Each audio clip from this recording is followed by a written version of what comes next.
1971. We woke up in a different world, where the Cold War ended along with the Vietnam carnage.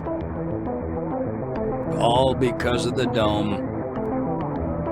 The Dome. A territory full of anomalous artifacts, phenomena, and organisms. We still don't know what it is. An alien city? Some kind of a testing ground or storage? Whatever it is, no living thing trapped under the Dome can escape it.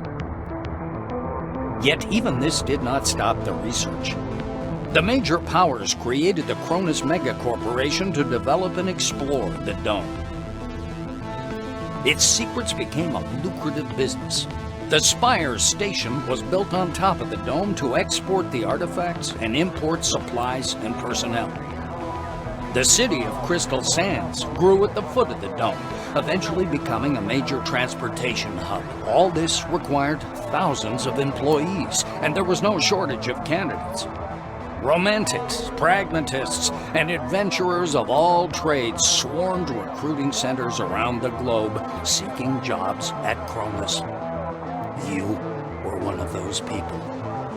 In 1976, your application was approved, and you went under the Dome towards the future.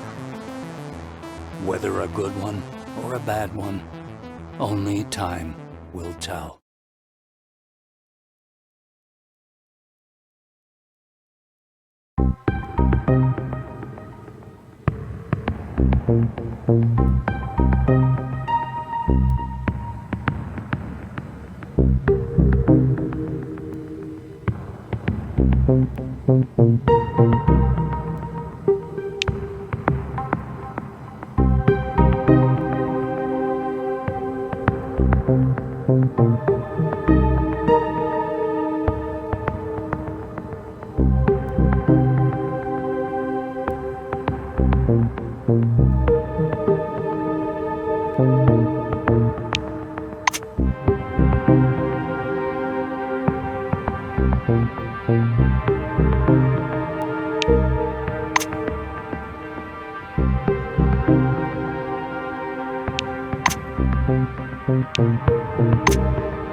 A guy wearing thick spectacles thrusts out a sweaty hand.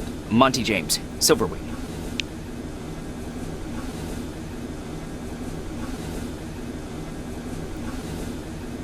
He glances down at your badge.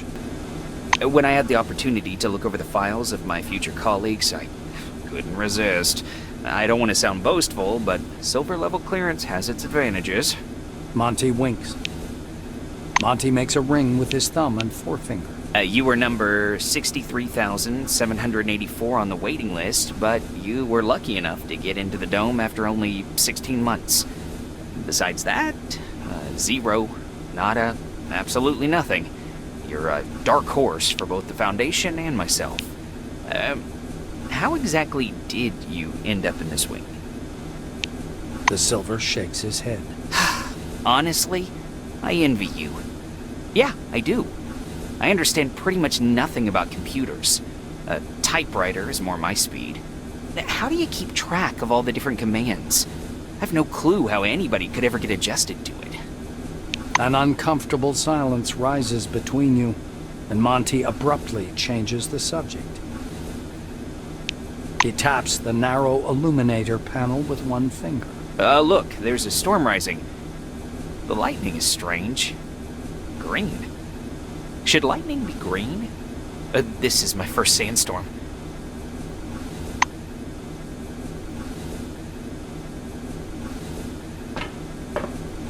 The thin, pale young woman is sitting at the window, leaning against the illuminator.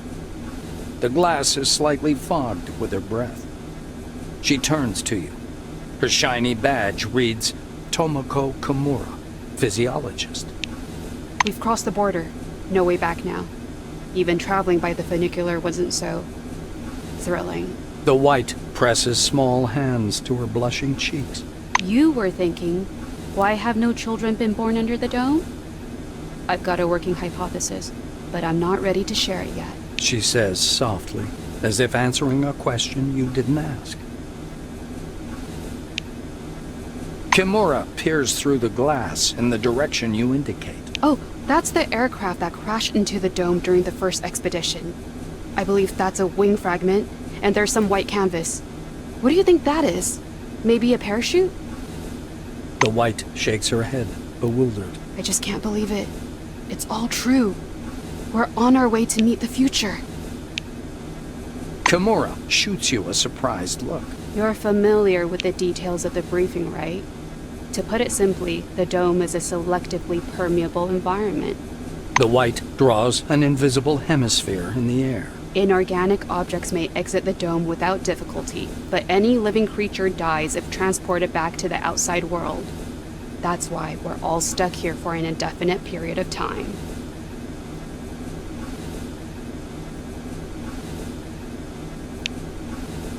Kimura is eyeing the dome's mesh, glittering in the sunlight. Supposedly, it's something to do with the atmospheric composition, but it's a weak theory. The difference of the air within the dome is so insignificant as to fall within the margin of error. Or to put it more simply, there is no difference. She shoots a quick glance at the silver and lowers her voice. I heard a rumor, or a conspiracy theory, that we can leave the dome at any time. We've simply been told we can't. If you ever decide to test this hypothesis, don't forget to leave me something in your will.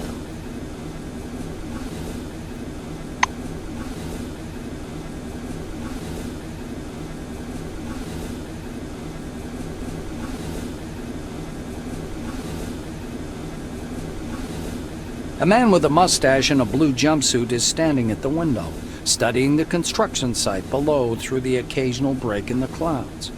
His badge reads Igor Patan, planner. The blue taps on the glass with one finger and gestures you to come and take a look. Seems like he doesn't speak English. A tall woman is watching an ad playing on the monitor, arms crossed. The polished to a shine badge on her black overalls reads Elsa Olafson, Security Service. She glances at you and offers her hand in a businesslike manner. Greetings. Please take all necessary precautions. By that I mean, don't turn your back on him. Elsa nods at the orange. I just follow orders. Even if his crime was embezzlement, I have to keep him cuffed. Those are the rules. Olafson shrugs in a sharp, mechanical way, as if racking the slide of an assault rifle. Our friends from the administration didn't deign to inform me about this man's record. Could be I'm escorting a serial killer. It's corporate policy, you know. She gives the silver a vengeful look.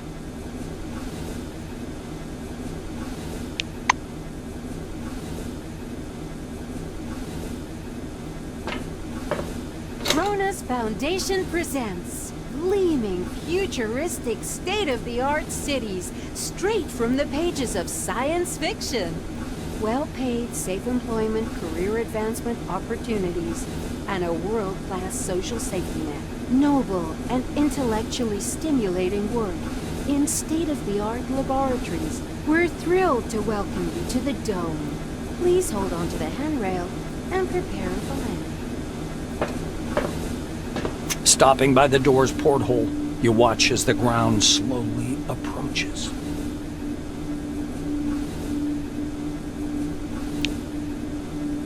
It looks brown-black through the tinted glass and smoky blue at the horizon.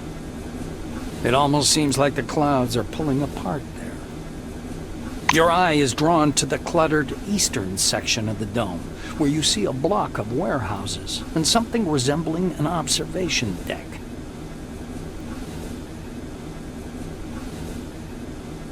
The real dome doesn't resemble its image from the ads at all. There are no snow-white cities or vast highways to be seen here. Looking more closely, you can make out a single, lonely road leading north.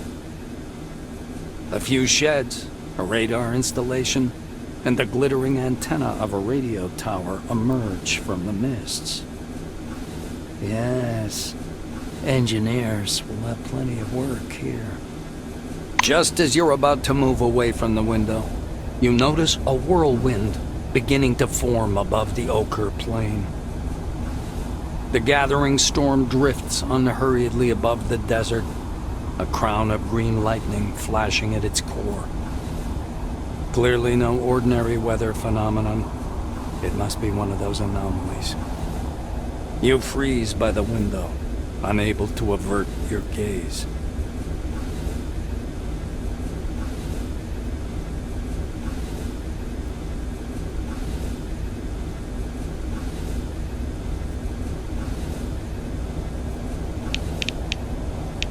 The outlines of the landing site, blurred by clouds of dust, appear behind the greenish glass of the porthole.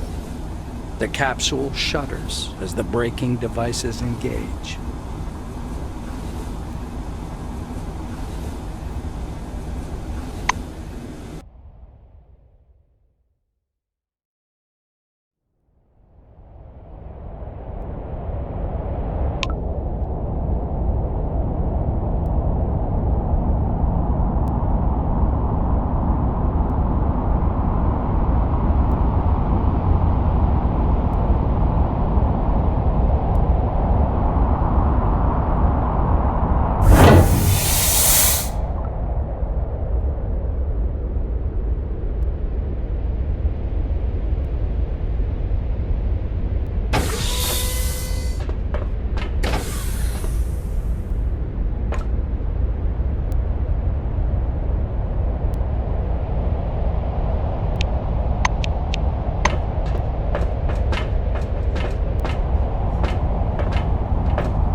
Come here. Come on now, or you'll miss everything.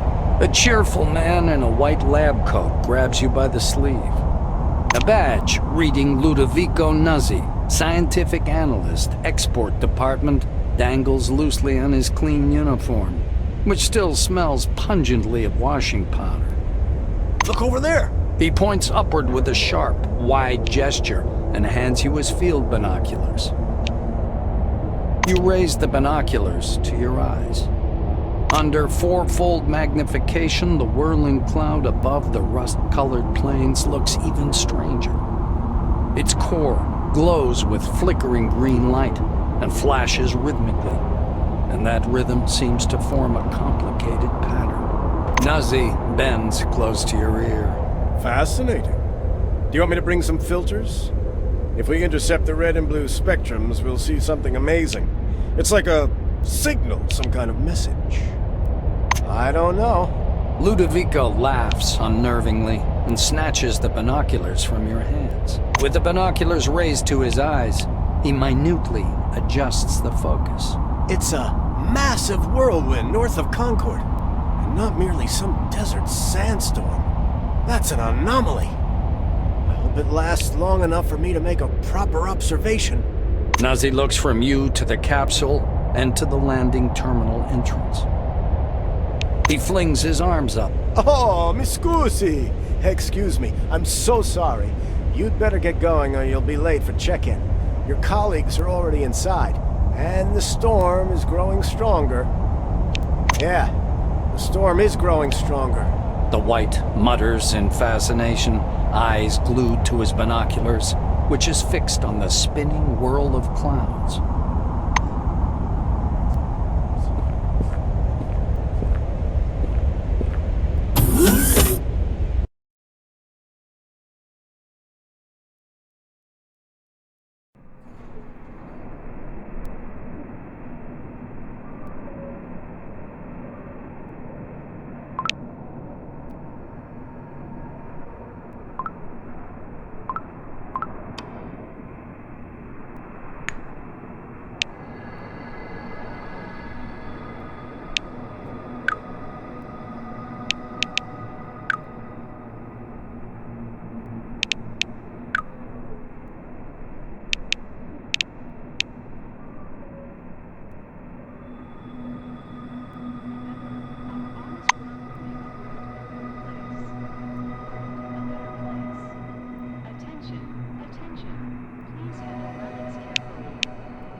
Just great, Mr. Monty James. With luck like yours, I wouldn't spend any money on the lottery.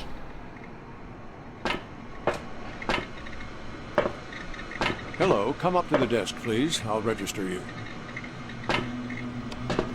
A tall receptionist watches you from behind his desk with a bored, haughty look. He waves impatiently at you to approach. The employee glances at you indifferently. His upper lip is ever so slightly curled in contempt. All new employees must register first thing. Come up to the desk, please. The nameplate on the desk tells you you're talking with Dean Rayhet, administrator. The administrator slaps himself on the forehead. I almost forgot the regulation pre-registration greeting. Just a second. Rayhet produces a reel-to-reel tape recorder from beneath the desk, rewinds the tape to the beginning, and presses play. The speakers explode with a harsh, crackling sound, over which the tick-tick of a metronome slowly grows louder. Solemn music begins to play, and the administrator's face takes on a serious expression. Dear employee, on behalf of the Cronus Foundation, I, Administrator Dean Rayhet, welcome you to your new life under the dome. The administrator clears his throat and continues. By joining our company, you choose the path of science and progress. You are among mankind's best, and we ask that you live up to this. Dean squints down at the monitor. Deserve this title. Do your job honestly. Obey the law. Respect your colleagues and The music fades, and the administrator finishes his speech. And together we will build the best possible future for all mankind. Dean puts the tape recorder away. Now that we're done with the official greeting, I'll register you and upgrade your Selectron. Okay? Dean's hands hover over the keyboard. He gives you a nod.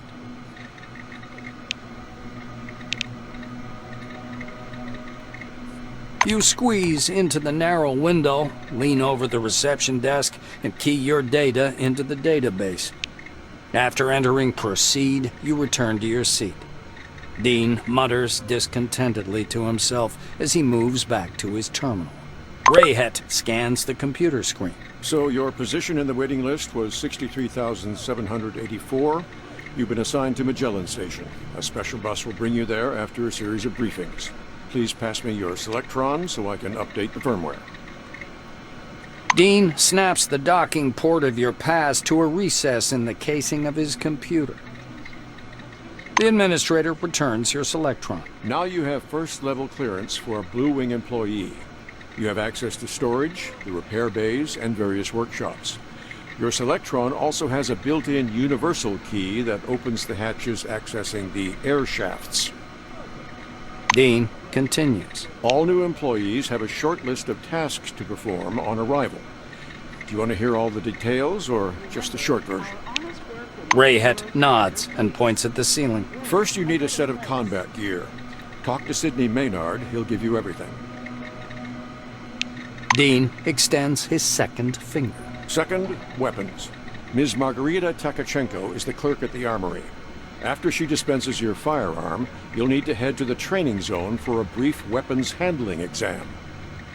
The administrator straightens his third finger. According to the latest regulations, all employees must attend a briefing on psi abilities.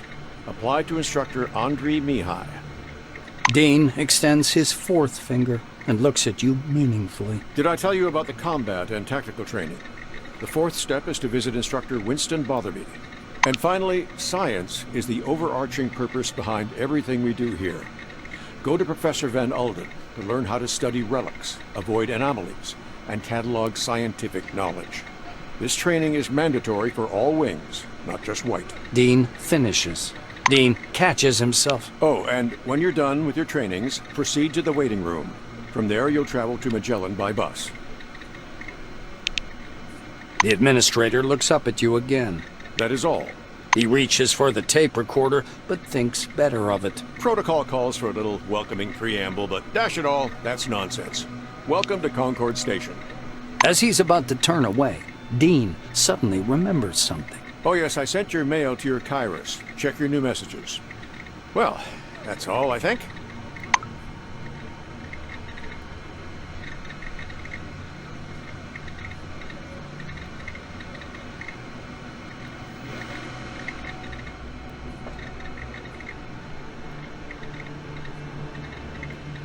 Around the aperture at the top of the dome, a transition station was erected, which was called the Spire. It's a pure engineering miracle.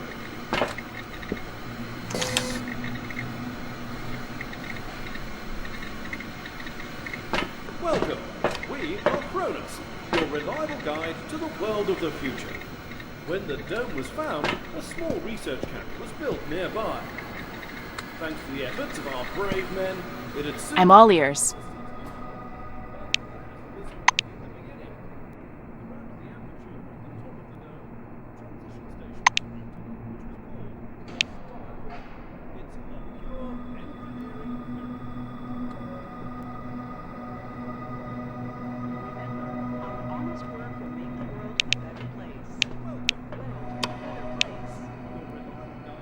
It was nice chatting.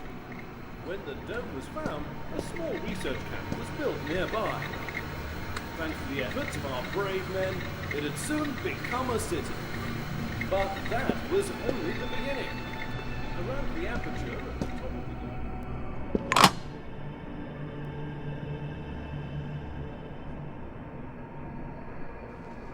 Attention, attention. Please handle relics carefully. In case of damage, your life will be forfeit.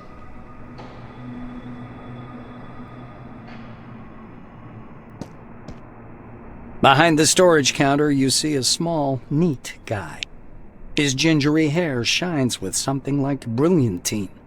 His badge says, Sidney Maynard, storekeeper. The silver perks up at your approach. A thick logbook appears at once from under the counter. Sidney puts on thick glasses that seem to age him 5 decades in an instant and studies the lined pages. The silver finally stops and pins down a particular page with his finger. This is your first uniform requisition, right? You can also purchase any equipment you need for the desert directly from me. Maynard adjusts his glasses in a businesslike manner. Before I give you the uniform, please listen to these short instructions. Sidney fiddles with his hairstyle. So, I'm not going to sugarcoat it. Life under the dome can be dangerous. You may get shot, spill acid on yourself, get electrocuted, or suffer the effects of a dangerous anomaly. You may also freeze to death or get fried. That's why it's important to wear protective equipment when traveling outdoors. Of course, in hazardous situations, the equipment will get damaged, and the more it's damaged, the more often one has to repair it. The silver steps back from his counter to indicate the repair kit boxes piled in the back of the warehouse. He points back at the shelves behind him. We've got repair kits for this gear. There are Blue Wing specialists ready to help you at any large base, of course, but they're not always available. So, you'd better learn how to use repair kits and workbenches on your own. It's a useful skill. Sidney rests the logbook on the desk. That's all the instructions. Now, I'm going to issue your uniform. The silver disappears into the back for a while and returns with a small package. Unfolding the package, Maynard shows you a brand spanking new uniform. Sidney half unfolds the clothes. A jacket, high boots, and turnip pants with patch pockets. The technician's uniform screams function over fashion. Parts of the uniform are rubberized to protect you while working with electricity. He raises a finger. One more important thing.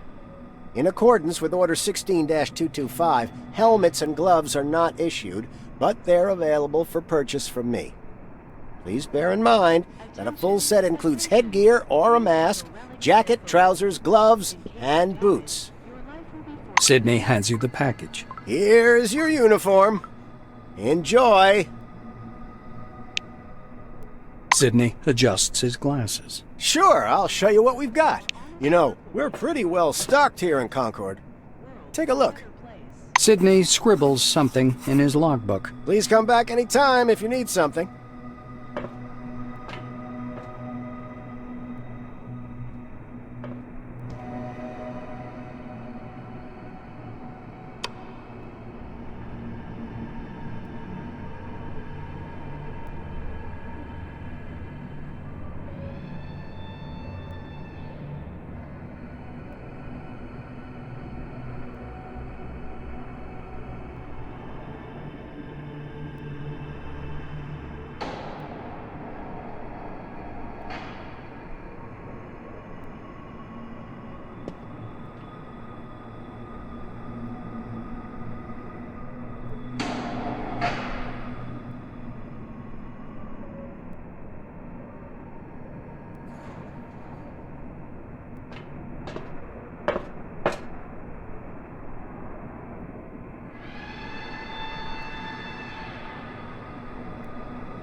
Attention, attention. Please handle relics carefully.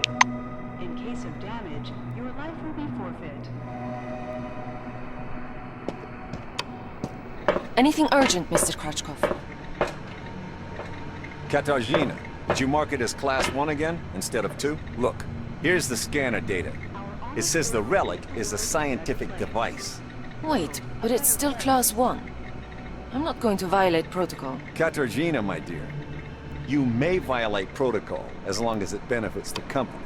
Take your lead from your colleagues. Correct your report if you have to, and don't act so innocent. Vladimir, I'm done. How do we mark it? Class 2 fragile. Tell Noyan the relic should go out with today's flight. Think about it. A Class 2 relic will mean a bigger payoff for the company. Attention, attention. Please handle relics carefully. The smell of good tobacco wafts off this tall, portly woman from a meter away. The woman fixes her coppery hair with one hand and casually lights her pipe. To what do I owe the pleasure? Her voice. Margarita thumbs back a couple of pages in her logbook. I see. This was your first receipt. She glances at her Kairos, looks at you, snorts, and retreats to the shelves. A couple of minutes later, Tkachenko returns holding a small pistol.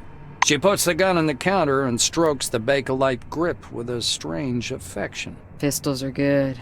Not for everyone. One needs a special skill set. The black draws the slide with a snap, pops out the magazine with an almost imperceptible movement, and slams it back in place. It's reliable. It's a nice heft, too, so even if it jams, you can always smack him on the head with it. Tkachenko slides the pistol across the counter.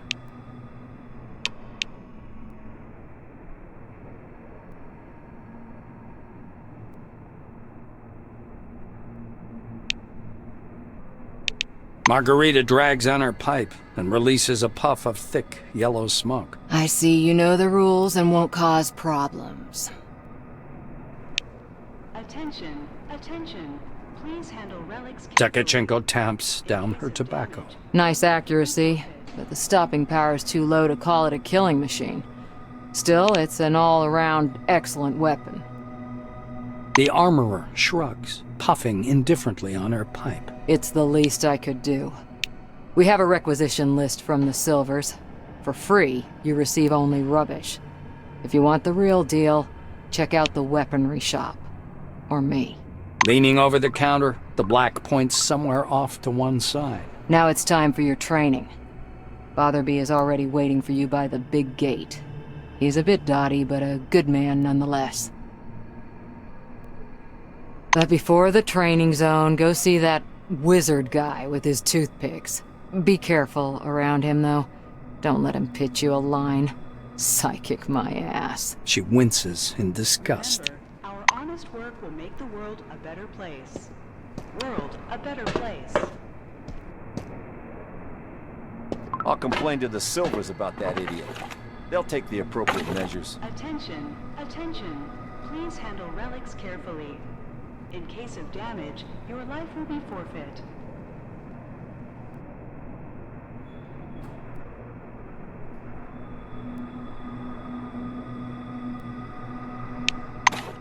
I hate those oranges. What the hell do they break locks for?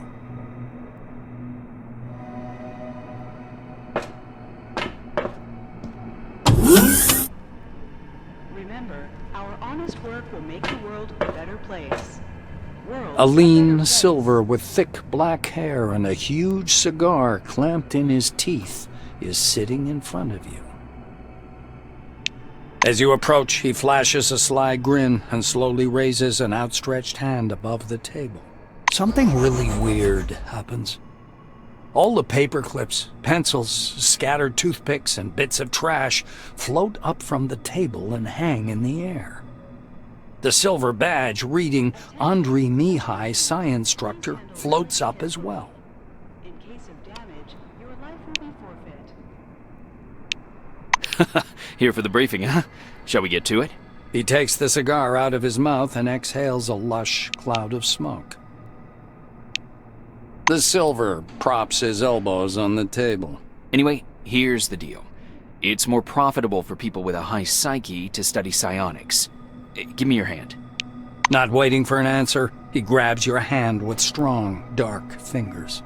Andrei gropes your hand briefly, then lets go, disappointed. The pills, huh? The anti-migraine, sleeping pills, neuroleptics, downers. What do you mean you don't take them? Well, off you go then. That means no talent, huh? Why waste time? No wasting time now. But alas, regulations demand it, so I'll give you a glove too. Regulations, huh?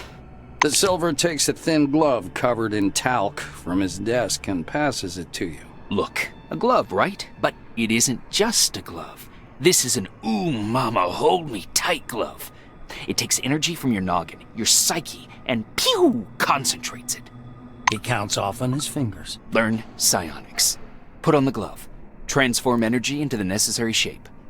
That's the whole briefing. Simple? Simple. Now to your questions, huh? You don't have to ask him twice. Mihai picks up a light bulb from the table, gripping the base in his hand. The filament begins to glow faintly. Soon enough, it comes to full heat and glows bright orange. In a little over a second, the bulb is shining with a steady white light. The silver laughs contentedly.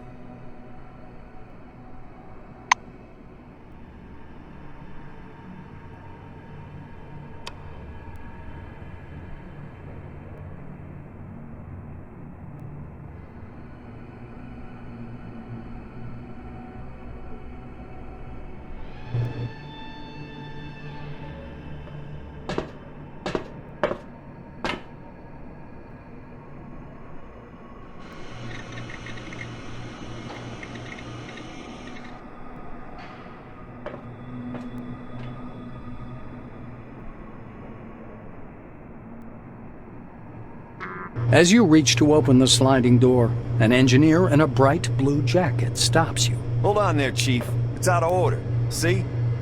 You're a newcomer, right? It's a straight-up open house here today. He offers you his hand. According to his badge, this is Maxim Penkovsky, technician. The technician slaps the door with one hand. You have to wait until I'm done. Some orange jammed up the lock with chewing gum just for a laugh. They're like animals, those oranges, marking their territory. If you ask me, they're too gracious about those bastards in Crystal Sands. Penkovsky chuckles. Looks like you don't get it. Tons of relics pass through Concord. The base is laid out to make everyone walk a single route, with the top level as separate as possible from the bottom. You get the memo? He turns back to the lock. So in the meantime, take a load off. Have a coffee. Loosen up. Watch the storm through the window. You'll be seeing a lot of those out here. Maxime extracts a thin, sharp, precision probe from behind his ear and dangles it in front of you. Though there's another way. You want to learn something about picking locks? It's a useful skill in all sorts of situations. He looks at you expectantly. The blue's getting excited. All right, looky here. Penkovsky presses his pick lock, and an odd device resembling a hybrid of a screwdriver and a can opener into your hand. Using a mechanical pick lock is easy peasy, no special skill required. They wear out after a few locks, while the old-fashioned kind is another thing entirely. Cheap, one use, but one has to know how to use it right. That's a tool for a master. Maxime takes out another pick lock and crouches by the door. He gives you a quick lesson on how to pick a lock. By the way, you can carry your tools in your belt. It's much handier to have them right there. Penkovsky shows you his utility belt, where he keeps all kinds of tools and gadgets. Actually, finding tools under the dome is no problem at all. There are even devices for hacking terminals and so on. Maxime hoists up his belt. The blue solemnly raises his index finger. And one more thing. Always use brand name stuff if you can. Groovy produces good kits. Modus and Supercolor do too. They've all got fat contracts with Cronus, so they care about quality. He looks at the door again. Damn these locks. Though I'd rather be doing this than fixing hab pods. Those are a real pain in the ass. Penkovsky gives you a patronizing look. Because they're poorly made, warped from the heat, and the filters aren't worth a damn. The modules were constructed by marketing managers, not engineers. Building a city in the desert was also their idea. This project is all about PR. Cronus wants to show the world how tough they are.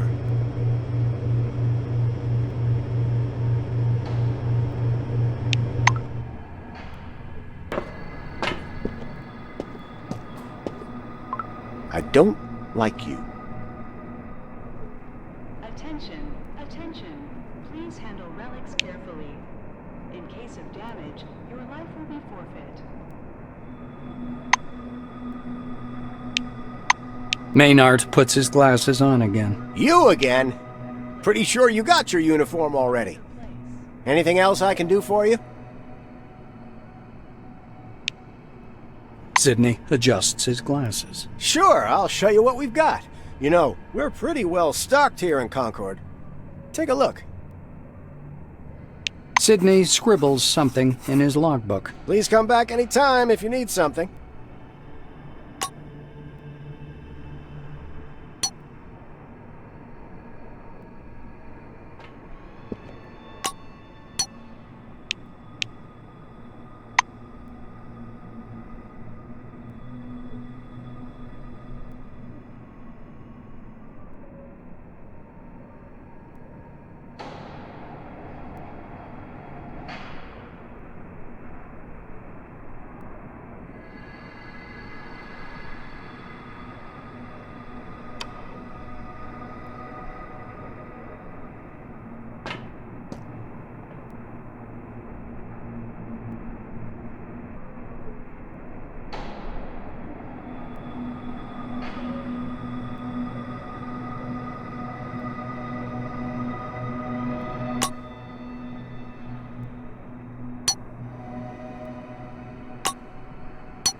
honest work will make the world a better place.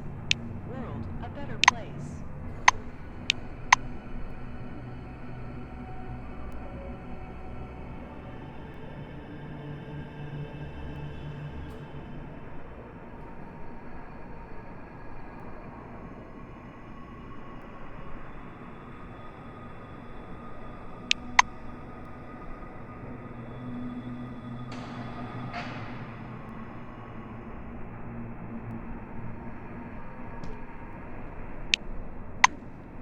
Attention, attention.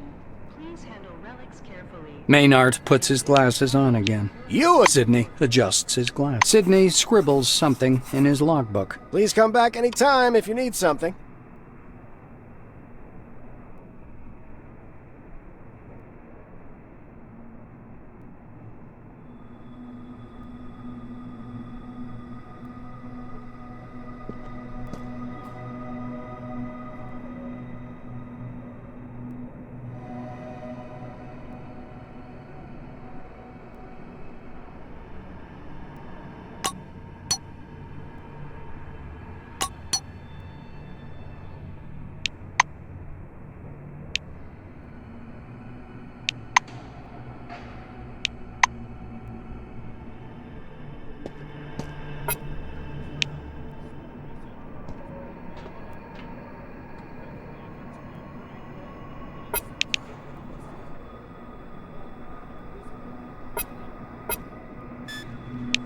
Remember, our honest work will make the world a better place.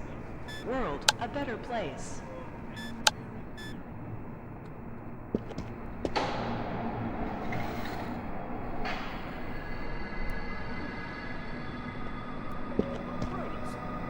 Don't touch that door. Hello again.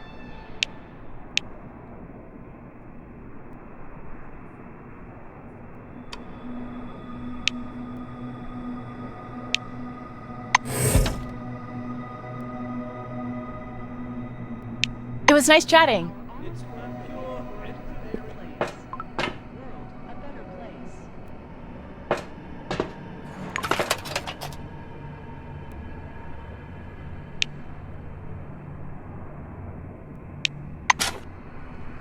Attention, attention. Please handle relics carefully. In case of damage, your life will be forfeit.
Attention, attention. Please handle relics carefully. In case of damage, your life will be forfeit.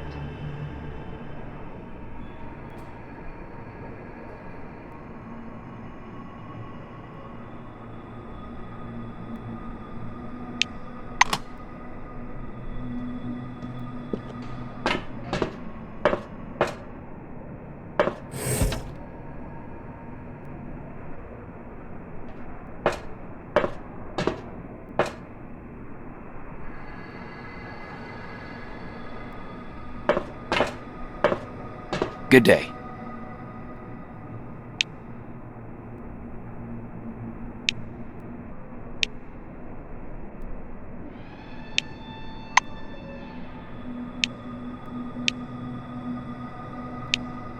Bye-bye.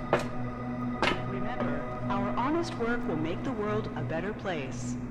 World a better place.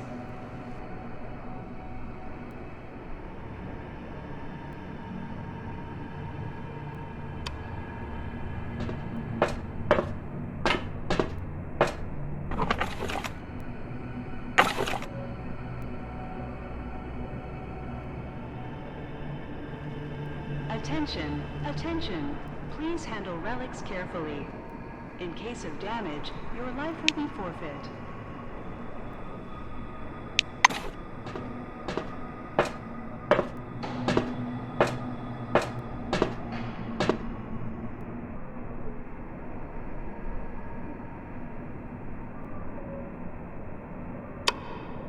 I repeat, get a lockpick and attach it to your... Employee, please come here. There's an urgent task for you.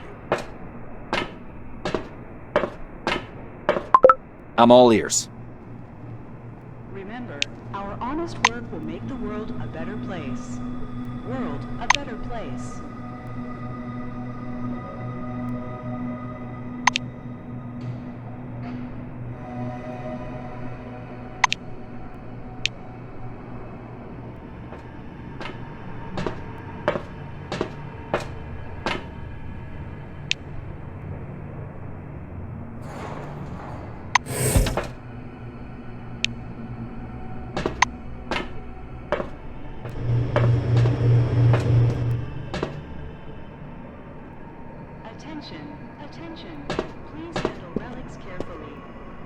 The giant display glows welcomingly when you approach. A red light comes on under the screen's steel hood. The camera is switched on. A gray old man with high cheekbones appears and squints out at you from the screen. Do you copy? He leans close to the camera, his glasses glittering. My name is Martin Kingsley. I'm Chief Officer of Magellan Base. We were supposed to meet in person, but unforeseen circumstances prevented that. One moment. I'll grab your file. He reaches for something out of view and produces a thin folder with your name on the cover. Apparently, your file. Kingsley marks one of the pages with a pencil. Well, well. So you're in Blue Wing. A solid choice. Does it run in the family? Or did the role attract you for some other reason? The quick strokes of the administrator's pencils suggest he's added 2 big plus signs to your file. There's around 6,000 vehicles inside the dome now, and that number will only keep growing. You have enough work here for years to come. Kingsley closes the file and folds his hands in front of him. Thank you for your reply. I learned a little more about you. Now I want you to learn a little bit more about us. Keep in mind, this is not a rehearsed speech. He assumes a serious expression. When the dome was discovered in 1971, it became a scientific and media sensation, a worldwide phenomenon, and likely the most significant discovery in the history of mankind. Kingsley drums his fingers on the unseen desk, his gaze focused somewhere beyond. I see. You were enticed here by radio advertising, telefilms, and all those interviews, billboards at every turn. Cronus wants the world to see the dome as a stage where something merry and fascinating is going on. But now that you're actually here, I want you to see the real picture. You can't make out his eyes behind the glare on his spectacles, but he seems to be staring directly at you. Here's the truth. Nobody was waiting for us inside the dome. It's neither a treasury of technologies nor a cemetery of the ancients. Perhaps what we're doing now is defusing the world's most complicated bomb. Will our mission thrive? I believe so. If we work together and everybody does their part. He looks back at your file. I say, do what must be done. Because that's what the concept of the 5 wings is all about. Kingsley points at the camera. You're from Blue Wing. You're looking at the world's most complicated infrastructure, and that complexity keeps growing. Your duties are not limited to maintenance and service. You'll be keeping up the image of the world in its accustomed form.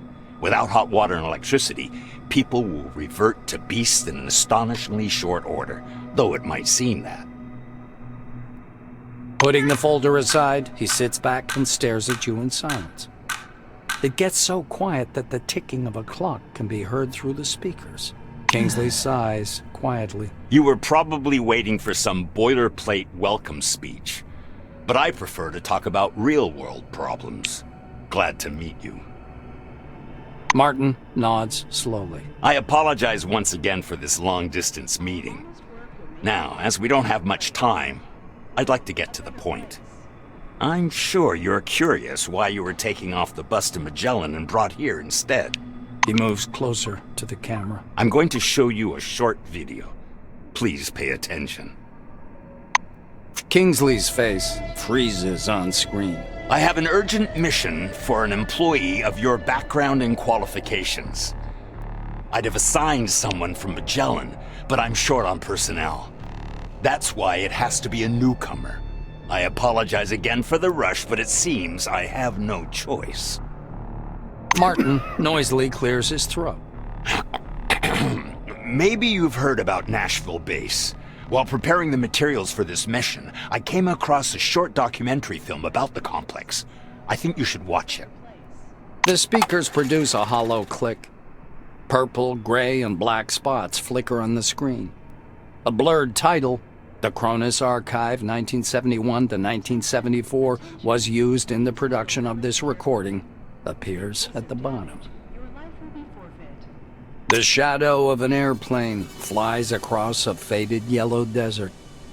A cheery voice fills the room. Every day, our researchers uncover more and more of the dome's secrets. There is no doubt the underground structures, so-called objects, are organized according to some pattern. Though early on, the importance of the relics to scientific research was considered insignificant.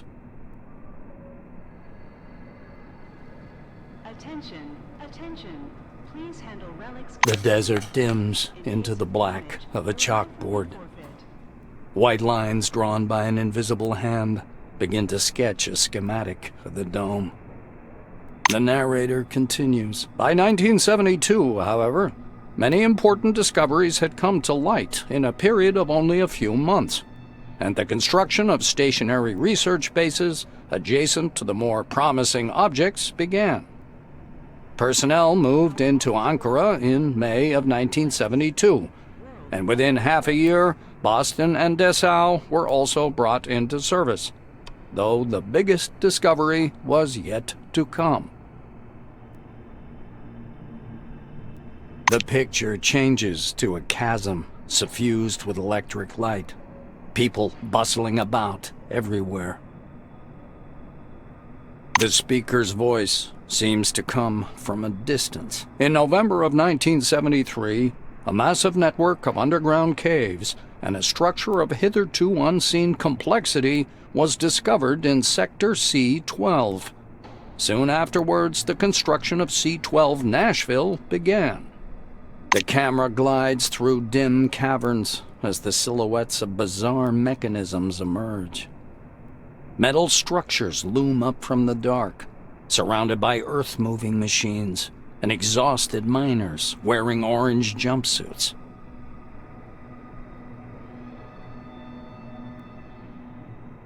The speaker continues. C-12 Nashville is an innovative research complex located atop the primary relic mining location. The complexity of this object is unique. Communications. The film abruptly cuts out, and Kingsley's face reappears. The rest of this information is classified. Hopefully you get the main idea. Nashville is a very special place, requiring people with both special qualifications and special clearance level, though yours will do for your task. Kingsley lowers his eyes and flips through some documents. Only the driver. The rest of the group has already departed. I'll tell you everything you need to know, don't worry. The chief officer bends threateningly close to the camera. I thought I made myself clear. That information is classified. Martin adjusts his glasses. So, the task. Nashville base stopped transmitting and receiving signals yesterday evening. A reconnaissance group was sent out earlier today, but we haven't heard anything from them yet either. The chief officer rubs his forehead. Normally, I would never give this task to a newcomer like yourself, but I just don't have enough people. He looks down at the documents again. Furthermore, the group was lacking someone with your specialization. The communication problem appears to be more severe than I thought. Nashville's technicians could use another Blue Winger's help. Kingsley is looking into the camera once more. Your task is to get to Nashville, figure out whatever's behind the communication problem, get in touch with the group, and work with them to solve the problem. The chief officer carefully returns the documents to the folder. You notice his hands tremble slightly. Go downstairs. The truck must be waiting for you in storage. This task is urgent, but a small delay is acceptable if there's anything you need to settle here first. That is all. Any questions? Kingsley's hand reaches toward the camera. Great to hear. Take care of yourself. I'll talk to you later.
Ed, spit it out. I can see that something's bothering you. And then, well, apply it to the door. Yes. It's a bit of a private matter, you see. God. Come on already. An amazing Attention. technology and the riddles of an ancient civilization. She's unique. Listen to this information, use it for all wings, and receive a colorful leaflet. It's nothing but semantics. Remember, our honest work will make the world a better place. World a better place.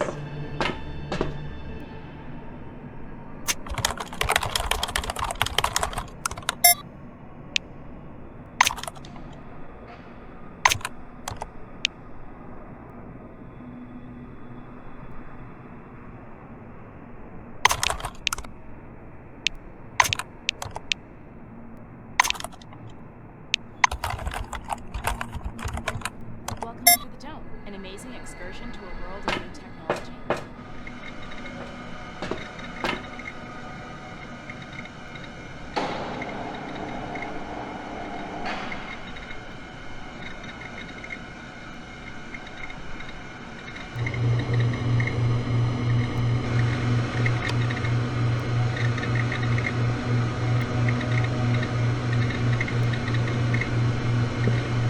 A middle-aged black is sitting behind the counter with his hands in his lap.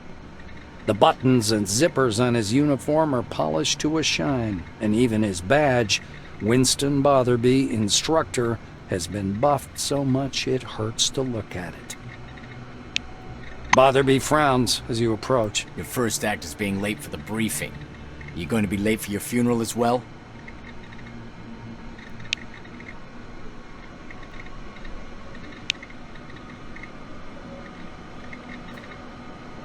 The black looks you over. Yes, I see the weapon received checkmark.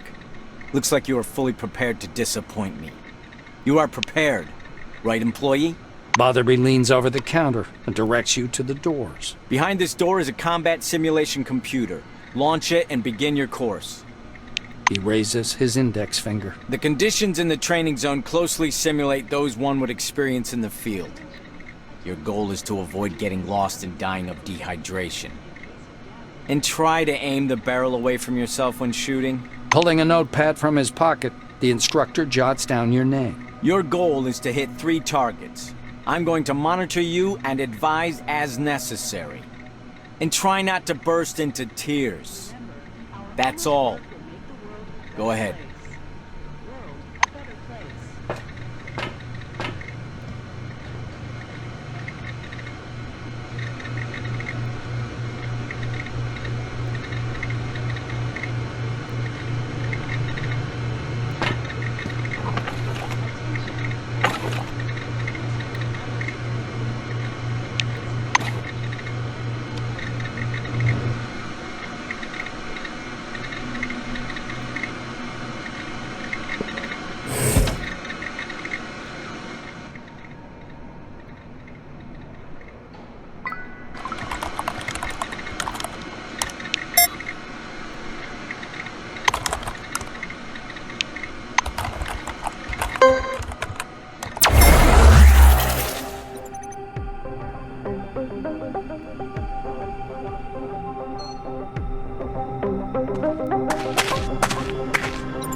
Thrilling news.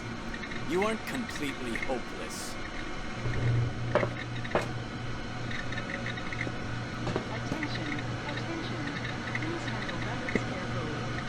Well?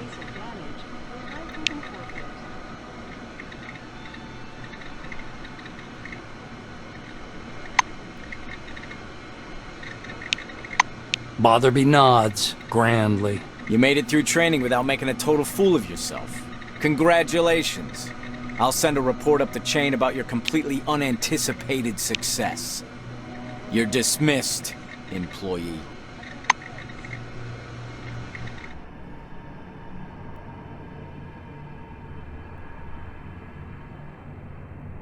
Welcome into the team. Attention. An amazing Attention. excursion to a Please world handle of new relics technology carefully. and riddles of an ancient In case of civilization. damage, your life will be forfeit.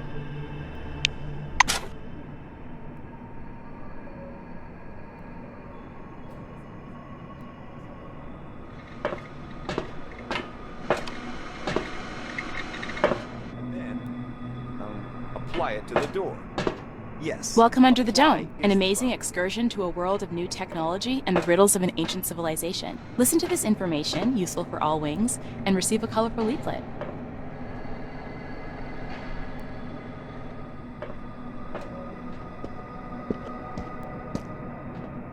You see a tall scientist in a white lab coat, bathed in the dim lamplight. He almost appears to be hovering above the laboratory floor. The man turns at your footsteps. He's holding a paper clipboard and a pencil. His shimmering silver badge reads Sebastian Van Olden. He glances from you to the glittering watch on his wrist. I want us to respect one another's time.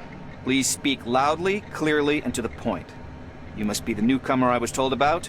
Nice to meet you. Finished with his unusual greeting, he offers you his thin hand. The amiability in Van Olden's eyes winks out like a light. He looks at you coldly, but calmly. My instructions will take as long as I deem necessary. I lecture, you listen. Am I clear? The scientist puts the clipboard aside, raises his watch for a closer look, and sets the timer. He shows you his watch dial. According to the rules of this briefing, I have to touch on a large number of topics. Therefore, I will do so very briefly. Do not interrupt me. When I'm finished, I'll answer your questions. Within regulations, of course. In case of damage, your life will be forfeit. Sebastian produces his handheld and clicks some buttons. I checked your scanner. It's working and is connected to the Minerva database. Everything you scan will earn you Kronos or Forefathers knowledge points. The instructor watches you with displeasure. Are you listening? Scan everything that might be of scientific interest. First of all, anomalies. They could be dangerous. Make sure to always have medication with you. He places a canvas pouch in your hand. This pouch is full of bolts. You can temporarily discharge an anomaly by throwing a bolt into it. It's primitive, but reliable. Van Olden pushes a button on his stopwatch. So, my oral briefing fell within the allotted span of time. Any questions you want to ask me? Sebastian pulls a scanner from his pocket. I will demonstrate this only once. To switch on the scanner, press the button on the right side of the manipulator housing. The scanning beam is narrow. It's intended to focus on one object at a time. Van Olden turns on the scanner and continues. My advice is to scan anything that might be of scientific or statistical interest. Relics, forefathers' objects, automatic doors, vehicles, vending machines, deceased employees. He turns the screen so you can see it. The scanner automatically transmits data to the Minerva system, and you receive knowledge points. Do you have any questions, or can we proceed to the practical part of our briefing? The White scowls in annoyance. Do you know anything at all? What did you come under the dome for anyway? You get knowledge points for scanning objects. For scanning anomalies and relics, you receive forefather points. Scanning the company's property and employees, living or dead, earns you Chronos knowledge points. He explains with a sagacious expression. You can exchange knowledge points for medication and equipment as part of the volunteer research program.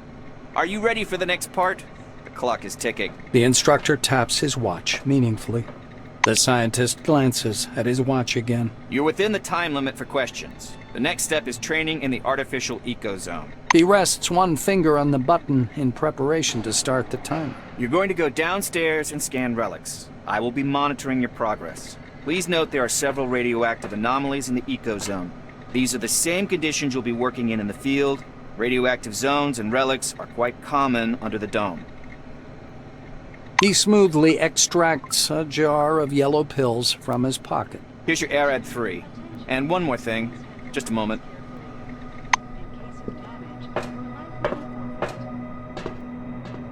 Welcome Under the Dome, an amazing excursion to a world of new technology and the riddles of an ancient civilization. Listen to this information, useful for all wings, and receive.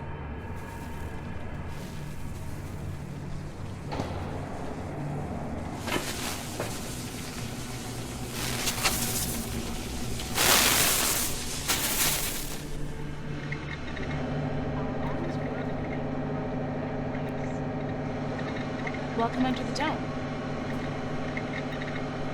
an amazing excursion to a world of new technology. Please stand by for decontamination to end.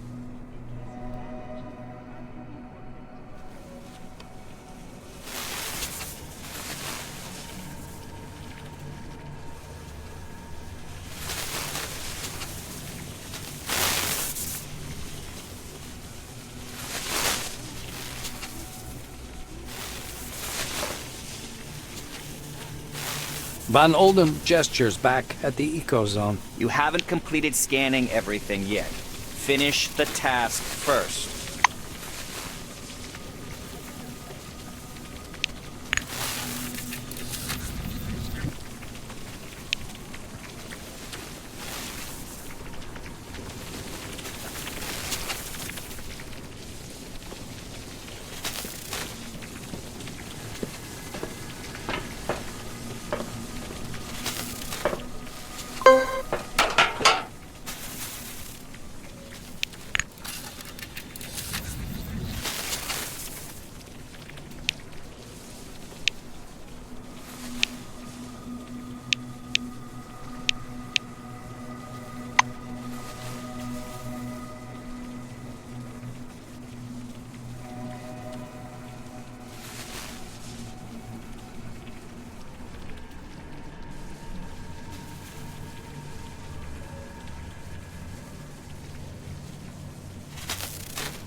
careful around the anomalies. Touch one of them and you'll be injured.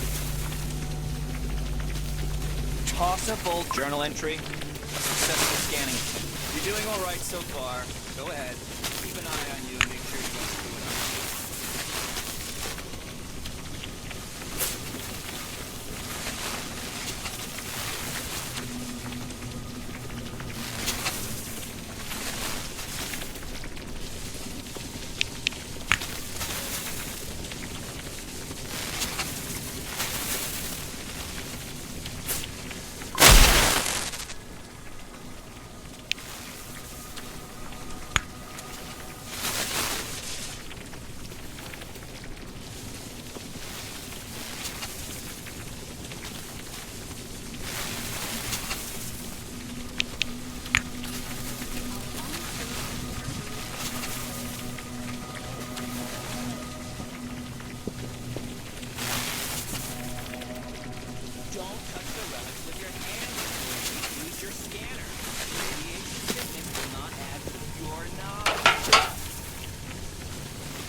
Journal entry. 2 objects scanned. And again, watch out for anomalies. Touch one and you'll be injured. Toss a bolt of the anomaly to discharge it. Journal entry. All 3 objects have been successfully scanned. Come up slowly.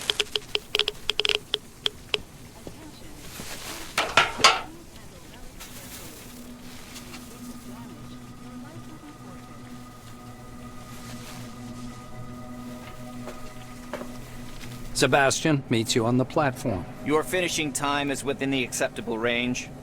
He clicks the stopwatch button, fixing the result time. The scientist turns back to his notes. Not bad. One question. You observed several anomalies while scanning. Why do you think they appeared? I'd like to hear your opinion. The scientist assumes a superior expression. I knew you'd come up with something like that. I see you understand nothing about the nature of anomalies. So let me add a couple of points. He glances at the shimmering blue light in the eco-zone. The truth is, we don't know the precise reason for these phenomenon either. We actually know nothing, no matter how much we try to convince ourselves otherwise. Sebastian points a thin finger at the clustered lightning. I personally believe that the anomalies are the dome's security mechanism. The ones you saw are relatively harmless, but there are different anomalies in the desert, phenomenon that toy with the human mind. Van Olden clasps his hands behind his back. I know you don't care, but I'll say it anyway. Scientists today are required to be wonder workers who can heal cancer with a wave of their hand and solve the secrets of the universe during their coffee break. For some reason, no one wants to understand that fundamental science is always an investment in the future. It produces no answers here and now. The White's gaze strays back to his clipboard. If something terrible happens under the dome one day, and I'm sure it will, science will protect no one. That is all. Off you go.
We are Cronus, your reliable...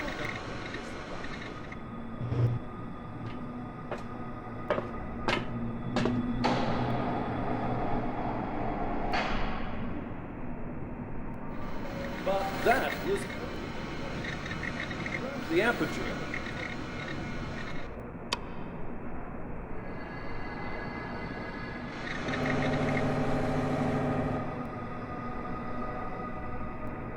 Welcome under the Apply it to dome. the door.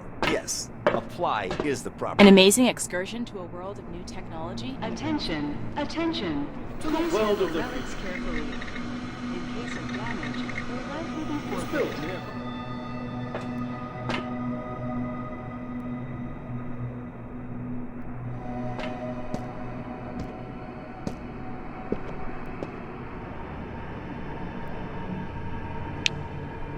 Remember, Good day to you. honest work will make the world a better place.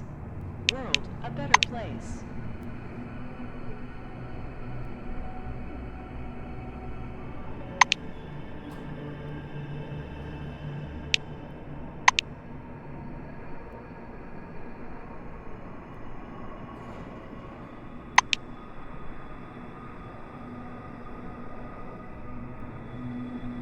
Remember, our honest work will make the world a better place. World a better place. Attention, attention. Please handle relics carefully. In case of damage, your life will be forfeit. Come back again.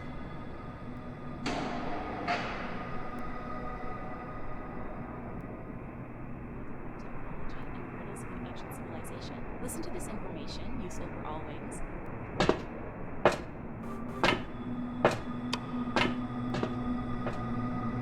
Why now?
Remember, our honest work will make the world a better place. World a better place.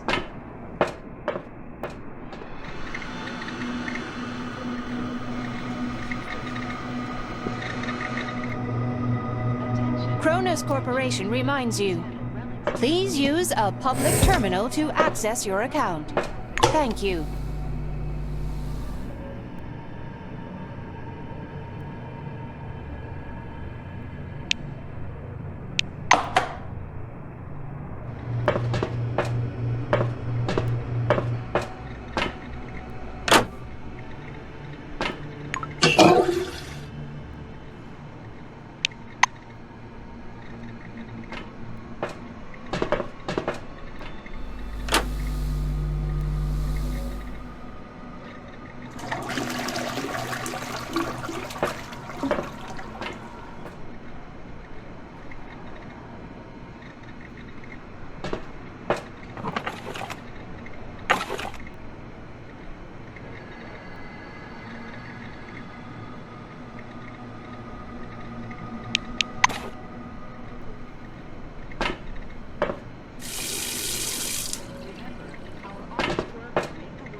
the Spire. It's a pure engineering miracle.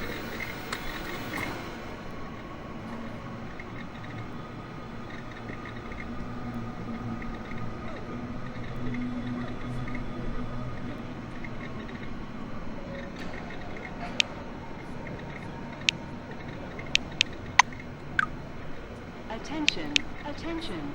Please handle relics carefully. In case of damage, your life will be forfeit.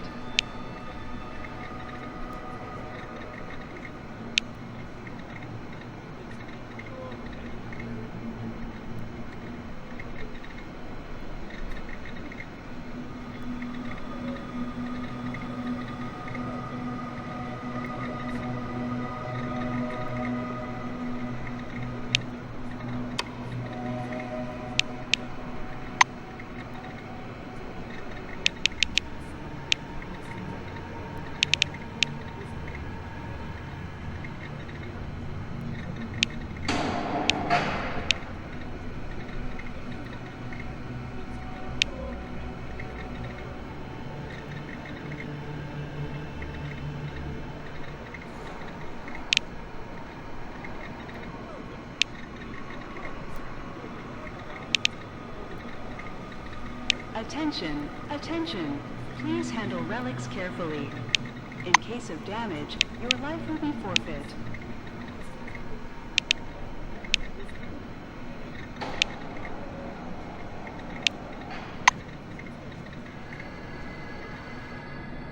Get a lockpick and attach it to your utility belt. And then, apply it. Remember, our honest work will make the world a better place. World a better place.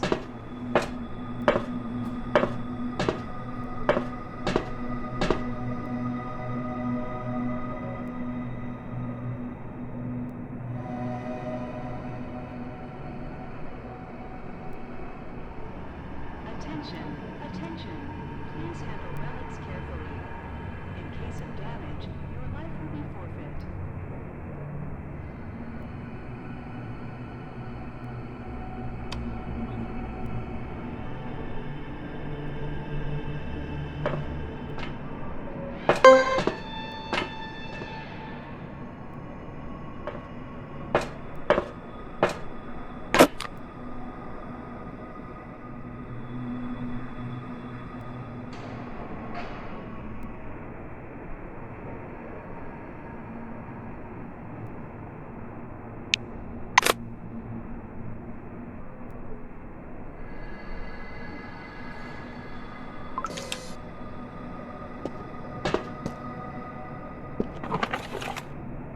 I think a stranger was in here.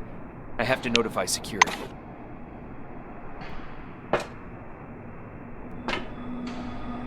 Ooh, what do you want?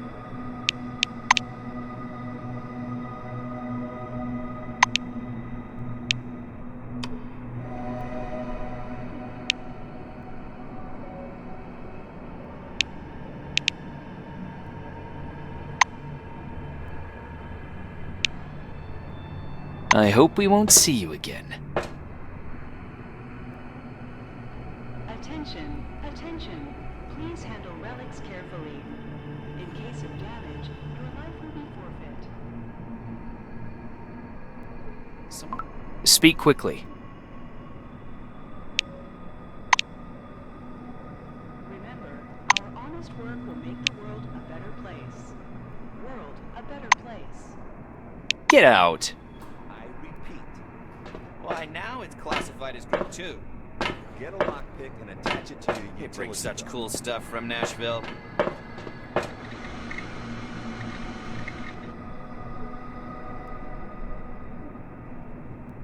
Remember, our honest work will make the world a better place. World a better place.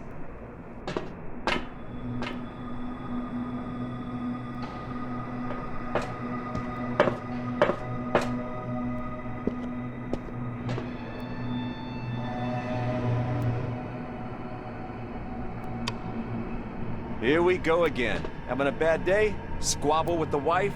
Scratched up the paint on your car? Ulf, why do you hate me so much? What did I ever do to you? Let's save the drama. Where's the cargo manifest? I know what it is. I know it came from Campbell, but I can't accept the cargo without manifest. Manifests. Attention. Always attention. manifests. Please handle relics carefully. You're a cold man, Ulf. In case of You're damage, heartless. your life will be forfeit.